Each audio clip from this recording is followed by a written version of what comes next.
Hey, it's Isabel from thedietsolutionprogram.com, and today I want to talk to you about something very important, and that is all this confusion around carbohydrates.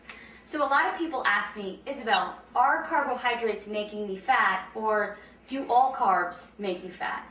The answer is no. You need carbohydrates to make your body function properly, and you actually will not have any energy. Your brain and your spinal cord will not function well if you do not eat carbohydrates. Now, exactly what is a carb?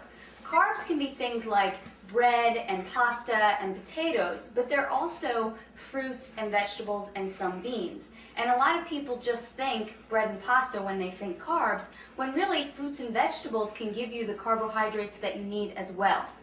So when you eat a carbohydrate, your body takes them and breaks them down and creates glucose. And you need that glucose in your blood in order to function well. It also takes these carbohydrates and stores them as energy in your liver and in your muscles. So if you exercise, you really do need to eat carbs.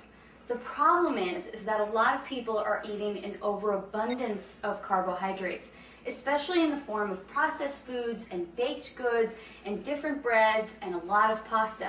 And that's where we're going wrong. Another thing that happens with carbohydrates is they turn into glucose, and if your body doesn't use them, then it turns them into fat. And it stores them in your body as fat. So, okay, what are you going to do? You need to eat carbs for energy and to function, but you don't want to eat too many carbs so that you gain weight. Well, follow these rules, and you will have enough energy from your carbohydrates without gaining weight. Only eat starchy carbohydrates after activity and after a workout. So I don't like to suggest that people have bread and pasta because they're wheat-based, and a lot of people don't do well with wheat. I like for people to stick to carbohydrates like sweet potatoes, yams, brown rice, different grains that maybe you're not really used to eating, like millet, quinoa, spelt, things like that. Those starchy or heavy carbohydrates you can have after a workout or after some heavy activity. The other carbohydrates, fruits and vegetables, you can have with every single one of your meals. So a perfect example would be have a bowl of berries with your breakfast, have an apple with your lunch, definitely have vegetables with every single one of your meals. So now you're getting enough carbohydrates during the day, but it's not toast with breakfast and a tortilla or pasta with lunch and then some more rice with dinner. That's way too many carbs in one day, except if you're an athlete and maybe you're really training hours and hours a day. But most of us are just not training hours and hours a day. So let me give you a sample day of a good, reasonable amount of carbohydrates in a day.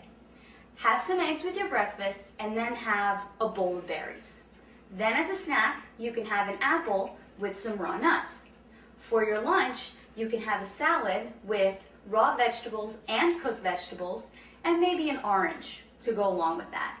As another snack, you can have some carrots and celery and some almond butter. And then for dinner, have a salad with your meat, whether that's poultry or beef, and then some more cooked vegetables. There you have gotten a sufficient amount of carbohydrates for the day. You're not going to gain weight, and you're still going to feel energized and great. Again, this is Isabel from thedietsolutionprogram.com. To find out more about how to create your own personal fat-burning meal plan, visit my website today.